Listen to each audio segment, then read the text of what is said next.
दोस्तों, नरक के कितने प्रकार हैं? नरक में पापी आत्माओं को कौन कौन सी सजाएं मिलती हैं? आइए जानते हैं इस वीडियो में। एक दिन गरुड़, जो भगवान विष्णु के दिव्य वाहन और परम भक्त थे, आकाश में विचरण कर रहे थे। उनके मन में सदैव एक प्रश्न उठता था, मृत्यु के बाद आत्माओं का क्या होता है? कौन कौन से कर्मों के आधार पर आत्मा नरक में जाती है और वहाँ उसे किस प्रकार की सजा मिलती है? इस जिज्ञासा ने उन्हें बेचैन कर दिया। गरुड़ ने सोचा कि इसका उत्तर उन्हें भगवान श्री कृष्ण से ही मिल सकता है। उन्होंने भगवान कृष्ण की ओर उड़ान भरी और उनके सम्मुख जाकर आदर पूर्वक नतमस्तक हुए। गरुड़ ने भगवान कृष्ण से कहा, हे प्रभु, आप समस्त ब्रह्मांड के ज्ञाता हैं। मैं आपके समक्ष एक प्रश्न लेकर आया हूँ। कृपया मुझे बताइए कि मृत्यु के पश्चात पापी आत्माओं को किस प्रकार के नरकों में भेजा जाता है? इन नरकों के नाम क्या हैं और वहाँ आत्माओं को किस प्रकार की यातनाएं दी जाती हैं?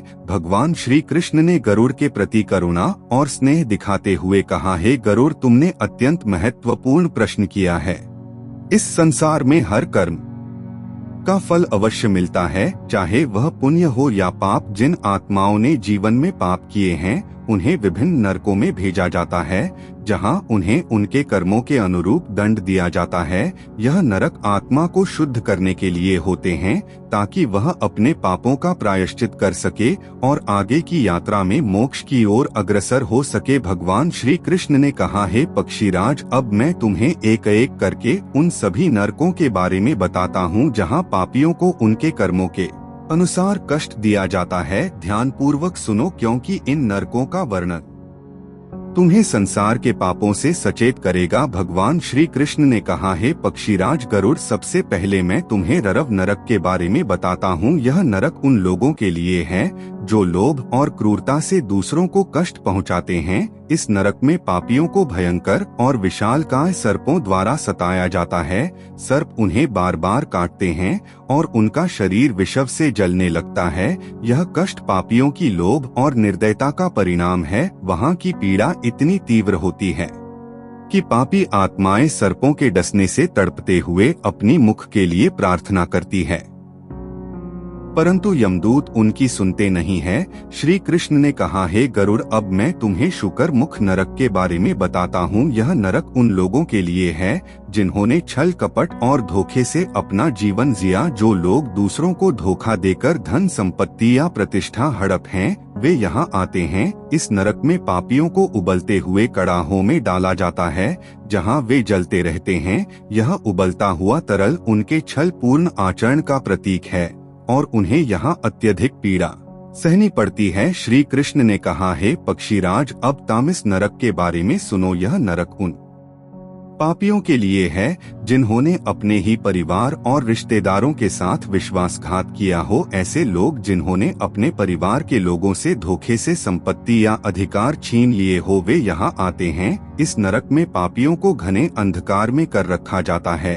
और उन्हें यमदूत लगातार पीटते हैं। उनका दंड इतना भयानक होता है कि वे दर्द से चिल्लाते हैं, परंतु उनके कष्टों का अंत नहीं होता। भगवान श्री कृष्ण बोले, हे गरुड़, अब मैं तुम्हें अंधता मिश्र नरक के बारे में बताता हूँ। यह नरक उन लोगों के लिए है जिन्होंने दूसरों के साथ अत्यधिक हिंसा और शोषण किया हो। ऐसे लोग जिन्होंने दूसरों के जीवन को नष्ट किया हो, वे यहाँ आते हैं। इस नरक में आत्माओं का शरीर विकृत हो जाता है और उनकी मानसिक अवस्था इतनी बिगड़ जाती है कि वे पागल हो जाते हैं। यह नरक अत्यधिक अंधकार से भरा हुआ है और यहाँ पीड़ा असीमित होती है। श्री कृष्ण ने कहा, हे पक्षीराज, अब कुंभपाक नरक के बारे में सुनो। यह नरक उन पापियों के लिए है जिन्होंने निर्दोष प्राणियों, विशेषकर पशुओं की हत्या की हो। यहाँ उन्हें उबलते हुए तेल में डालकर सताया जाता है। यह उबलता हुआ तेल उनकी निर्दोष प्राणियों के प्रति की गई हिंसा का परिणाम है। उनके शरीर का प्रत्येक अंग जलता रहता है और यह यातना तब तक चलती रहती है जब तक उनके पाप समाप्त नहीं हो जाते। श्री कृष्ण ने कहा, हे गरुड़, अब काल सूत्र नरक का वर्णन सुनो। यह नरक उन लोगों के लिए है जिन्होंने वृद्धों, दुर्बल और गरीबों की अवहेलना की हो। इस नरक में पापियों को जलते हुए लोहे की चादरों पर चलने के लिए बाध्य किया जाता है। उनकी पीड़ा इतनी प्रबल होती है कि उनके पैर जल जाते हैं और वे कष्ट में चिल्लाते रहते हैं। यह दंड उनके जीवन के दौरान किए गए पापों का फल है। श्री कृष्ण ने कहा, हे गरुड़, अब सकरी नरक का वर्णन सुनो। यह नरक उन लोगों के लिए है जिन्होंने जीवन भर केवल भोग विलास और अत्यधिक भक्षण में लिप्त रहे। यहाँ पापियों को अत्यंत घृणास्पद और सड़े गले भोजन का सेवन करने के लिए विवश किया जाता है। यह दंड उनकी लालच और अत्यधिक भोग लिप्सा का परिणाम है। भगवान श्री कृष्ण ने कहा, हे पक्षीराज, अब मैं तुम्हें तप्त सूर्मी नरक के बारे में बताता हूँ। यह नरक उन लोगों के लिए है जिन्होंने अपनी इंद्रियों पर नियंत्रण नहीं रखा और अनैतिक कार्यों में लिप्त रहे। यहाँ पापियों को पिघले हुए लोहे में जलाया जाता है और जलते हुए हथियारों से उनका शरीर दागा जाता है। यह नरक अत्यंत कष्टकारी है और यहाँ की यातना उनके अधर्म पूर्ण कर्मों का परिणाम है। भगवान श्री कृष्ण ने कहा, हे गरुड़, अब वैतरणी नरक का वर्णन सुनो। यह नरक एक भयंकर नदी से भरा है जो रक्त, हड्डियों और मल मूत्र से बहती है। इस नदी में वे पापी तैरते रहते हैं जिन्होंने अपने जीवन में अत्यधिक पाप किए हो। यहाँ उन्हें असहनीय यातनाएं झेलनी पड़ती हैं और उनका कष्ट कभी समाप्त नहीं होता। यह नरक उनकी अशुद्ध सोच और पाप पूर्ण कर्मों का दंड है। श्री कृष्ण बोले, हे पक्षीराज, अब मैं तुम्हें महाराव नरक के बारे में बताता हूँ। यह नरक उन लोगों के लिए है जिन्होंने दूसरों की संपत्ति या धन का हरण किया हो। यहाँ उन्हें विशाल जानवरों द्वारा सताया जाता है जो उनके भीतर के लोभ और लालच का प्रतीक होते हैं। वे जानवर पापियों के शरीर को चीरकर उन्हें असहनीय पीड़ा देते हैं। भगवान श्री कृष्ण ने कहा, हे गरुड़, अब मैं तुम्हें अवच नरक के बारे में बताता हूँ। यह नरक सबसे भयंकर नरकों में से एक है जहाँ उन पापियों को भेजा जाता है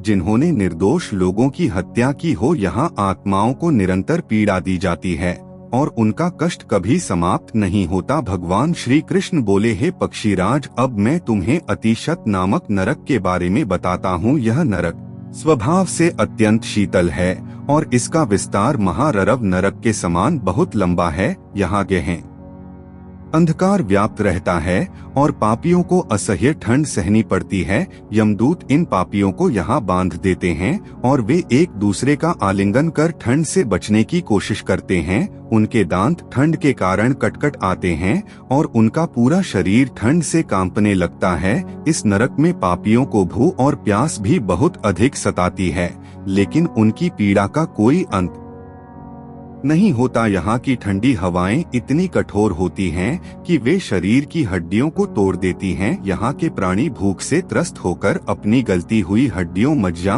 और रक्त को खाने के लिए मजबूर हो जाते हैं। यह नरक पापियों के लिए अत्यंत कष्टदायक है। भगवान श्री कृष्ण ने कहा, हे पक्षीराज गरुड़, अब मैं तुम्हें निकितन नरक के बारे में बताता हूँ। हाँ, पापियों को लगातार घूमने वाले कुम्हार के चक्र के समान चक्रों पर खड़ा करके यातना दी जाती है। यमदूत उनके शरीर को काल सूत्र से छेद हैं और उनका पूरा शरीर सैकड़ों भागों में टूट जाता है, फिर भी पापियों की मृत्यु नहीं होती और उनके अंग पुनः जुड़ जाते हैं। इस प्रकार यह कष्ट हजारों वर्षों तक चलता रहता है और जब उनके सारे पाप समाप्त हो जाते हैं तब कहीं जाकर उन्हें इस नरक से मुक्ति मिलती है। भगवान श्री कृष्ण ने कहा, हे पक्षीराज, अब मैं तुम्हें अपती नरक के बारे में बताता हूँ। यह नरक उन पापियों के लिए है जो असंख्य पाप करते हैं। यहाँ पापियों को एक विशाल चक्र से बांधकर घुमाया जाता है और उनका शरीर निरंतर जलता रहता है। इस चक्र के घूमने से उनकी आंतें बाहर निकल आती हैं और उनकी पीड़ा असहनीय होती है। यह नरक पापियों के लिए अत्यंत दोहकदायी है। भगवान श्री कृष्ण बोले, हे गरुड़, अब असप वन नामक नरक का वर्णन सुनो। यह नरक अत्यंत भयानक है और 1000 योजन में फैला हुआ है। इसकी भूमि निरंतर अग्नि से जलती रहती है और तलवार के समान धारदार पत्तों से युक्त वृक्ष इस नरक में है। पापियों को जब यहाँ चलने के लिए विवश किया जाता है तो उनके ऊपर यह पत्ते गिरते हैं और उनके शरीर को काट देते हैं। यहाँ शीत स्निग्ध पत्र नामक वन भी है जहाँ मांसाहारी कुत्ते विचरण करते हैं और पापियों के शरीर के टुकड़ों को खाते हैं। यहाँ काता और शीत दोनों ही पापियों के लिए असहनीय होते हैं। इस नरक की पीड़ा असहनीय होती है और यह पापियों को उनके क्रूर और अहंकारी कर्मों का फल है। श्री कृष्ण ने कहा, हे पक्षीराज, अब मैं तुम्हें तप्त कुंभ नरक के बारे में बताता हूँ। यह नरक अत्यंत भयानक है, जहाँ चारों ओर उबलते हुए तेल से भरे हुए गरम गरम घड़े रखे रहते हैं। इन घड़ों में पापियों को औंधे मुंह डाल दिया जाता है। उनका शरीर इस उबलते हुए तेल में गलने लगता है और यमदूत उनके सिर, हड्डियों और मांस को नुकीले हथियारों से छेद हैं, गिद्धाकर पापियों के मांस को खींचते हैं और उनका कष्ट भयानक होता है। भगवान श्री कृष्ण ने कहा, हे पक्षीराज गरुड़, अब मैं तुम्हें तप्त लौह नरक के बारे में बताता हूँ। यह नरक उन पापियों के लिए है जो निषिद्ध पदार्थों का व्यापार करते हैं, जैसे मया मांस का विक्रय, या जो स्वामी भक्त सेवकों का परित्याग करते हैं। इस नरक में पापियों को जलते हुए लोहे के खंडों से सताया जाता है, उनके शरीर को गर्म लोहे की पट्टियां से दागा जाता है और लगातार कष्ट दिया जाता है। यह दंड उनके जीवन के दौरान किए गए अनैतिक कर्मों का फल है। श्री कृष्ण ने कहा, हे गरुड़, अब मैं हे महाज्वाल नरक का वर्णन करता हूँ। यह नरक उन लोगों के लिए है जिन्होंने वेदों का अपमान किया हो या वेद विक्रेता हो। इसके अलावा जो गुरु का अनादर करते हैं या अगम्य स्त्री के साथ सहवास करते हैं, उन्हें भी इस नरक में भेजा जाता है। यहाँ पापियों को भयंकर अग्नि में डाल दिया जाता है और वह अग्नि उन्हें निरंतर जलाती रहती है। उनका कष्ट इतना तीव्र होता है कि वे असहनीय पीड़ा में रहते हैं और यह पीड़ा तब तक चलती रहती है जब तक उनके पापों का पूरा दंड नहीं मिल जाता। भगवान श्री कृष्ण बोले, हे पक्षीराज, अब मैं शल नरक के बारे में नहीं होता। यहाँ की ठंडी हवाएं इतनी कठोर होती हैं कि वे शरीर की हड्डियों को तोड़ देती हैं। यहाँ के प्राणी भूख से त्रस्त होकर अपनी गलती हुई हड्डियों, मज्जा और रक्त को खाने के लिए मजबूर हो जाते हैं। यह नरक पापियों के लिए अत्यंत कष्टदायक है। भगवान श्री कृष्ण ने कहा, हे पक्षीराज गरुड़, अब मैं तुम्हें निकितन नरक के बारे में बताता हूँ। हाँ, पापियों को लगातार घूमने वाले कुम्हार के चक्र के समान चक्रों पर खड़ा करके यातना दी जाती है। यमदूत उनके शरीर को काल सूत्र से छेद हैं और उनका पूरा शरीर सैकड़ों भागों में टूट जाता है, फिर भी पापियों की मृत्यु नहीं होती और उनके अंग पुनः जुड़ जाते हैं। इस प्रकार यह कष्ट हजारों वर्षों तक चलता रहता है और जब उनके सारे पाप समाप्त हो जाते हैं, तब कहीं जाकर उन्हें इस नरक से मुक्ति मिलती है। भगवान श्री कृष्ण ने कहा, हे पक्षीराज, अब मैं तुम्हें अपती नरक के बारे में बताता हूँ। यह नरक उन पापियों के लिए है जो असंख्य पाप करते हैं। यहाँ पापियों को एक विशाल चक्र से बांधकर घुमाया जाता है और उनका शरीर निरंतर जलता रहता है। इस चक्र के घूमने से उनकी आंतें बाहर निकल आती हैं और उनकी पीड़ा असहनीय होती है। यह नरक पापियों के लिए अत्यंत दोहकदायी है। भगवान श्री कृष्ण बोले, हे गरुड़, अब असप वन नामक नरक का वर्णन सुनो। यह नरक अत्यंत भयानक है और 1000 योजन में फैला हुआ है।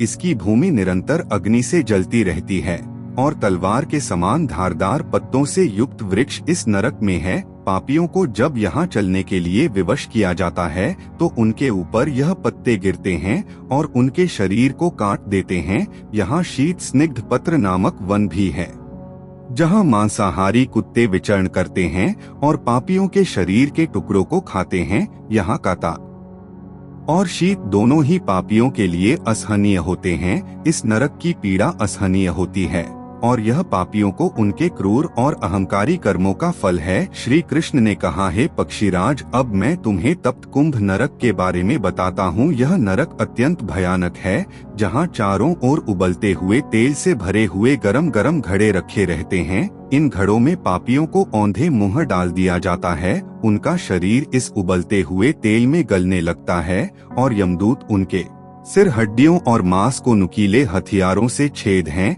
गिद्धाकर पापियों के मांस को खींचते हैं और उनका कष्ट भयानक होता है। भगवान श्री कृष्ण ने कहा, हे पक्षीराज गरुड़, अब मैं तुम्हें तप्त लौह नरक के बारे में बताता हूँ। यह नरक उन पापियों के लिए है जो निषिद्ध पदार्थों का व्यापार करते हैं, जैसे मया मांस का विक्रय, या जो स्वामी भक्त सेवकों का परित्याग करते हैं। इस नरक में पापियों को जलते हुए लोहे के खंडों से सताया जाता है, उनके शरीर को गर्म लोहे की पट्टियां से दागा जाता है और लगातार कष्ट दिया जाता है। यह दंड उनके जीवन के दौरान किए गए अनैतिक कर्मों का फल है। श्री कृष्ण ने कहा, हे गरुड़, अब मैं तुम के महाज्वाल नरक का वर्णन करता हूँ। यह नरक उन लोगों के लिए है जिन्होंने वेदों का अपमान किया हो या वेद विक्रेता हो। इसके अलावा जो गुरु का अनादर करते हैं या अगम्य स्त्री के साथ सहवास करते हैं, उन्हें भी इस नरक में भेजा जाता है। यहाँ पापियों को भयंकर अग्नि में डाल दिया जाता है और वह अग्नि उन्हें निरंतर जलाती रहती है। उनका कष्ट इतना तीव्र होता है कि वे असहनीय पीड़ा में रहते हैं और यह पीड़ा तब तक चलती रहती है जब तक उनके पापों का पूरा दंड नहीं मिल जाता। भगवान श्री कृष्ण बोले, हे पक्षीराज, अब मैं शल नरक के बारे में के लिए विवश किया जाता है। यह उनके छल कपट और हत्या के प्रयास का दंड है। श्री कृष्ण ने कहा, हे गरुड़, अब सुनो मूत्र सजक नरक के बारे में। यह नरक उन लोगों के लिए है जिन्होंने अपने जीवन में अपवित्र और क्रोधित व्यवहार किया हो। इस नरक में पापियों को जलते हुए मूत्र की धारा से सताया जाता है और वे अत्यधिक कष्ट का अनुभव करते हैं। श्री कृष्ण बोले, हे गरुड़, अब सुनो अग्नि ज्वाल नरक का वर्णन। यह नरक उन पापियों के लिए है जिन्होंने निर्दोष प्राणियों का शिकार किया हो। इस नरक में पापियों के शरीर को जलते हुए अग्नि के द्वारा नोचा जाता है और कौवे उनके शरीर को खा जाते हैं। यह दंड उनके हिंसक कर्मों का परिणाम है। इस प्रकार भगवान श्री कृष्ण ने गरुड़ जी को सभी नरकों का विस्तार से वर्णन किया। गरुड़ जी ने अत्यंत भावुकता और श्रद्धा से भगवान श्री कृष्ण को प्रणाम किया और इस ज्ञान को आत्मसात किया। तो दोस्तों, इस प्रकार से भगवान श्री कृष्ण ने गरुड़ जी को अनेक नरकों का वर्णन किया है। उम्मीद है आपको यह जानकारी अच्छी लगी होगी। वीडियो को लाइक जरूर करें और कमेंट में जय श्री कृष्ण अवश्य लिखें। साथ ही चैनल को सब्सक्राइब करें। आप सभी का धन्यवाद।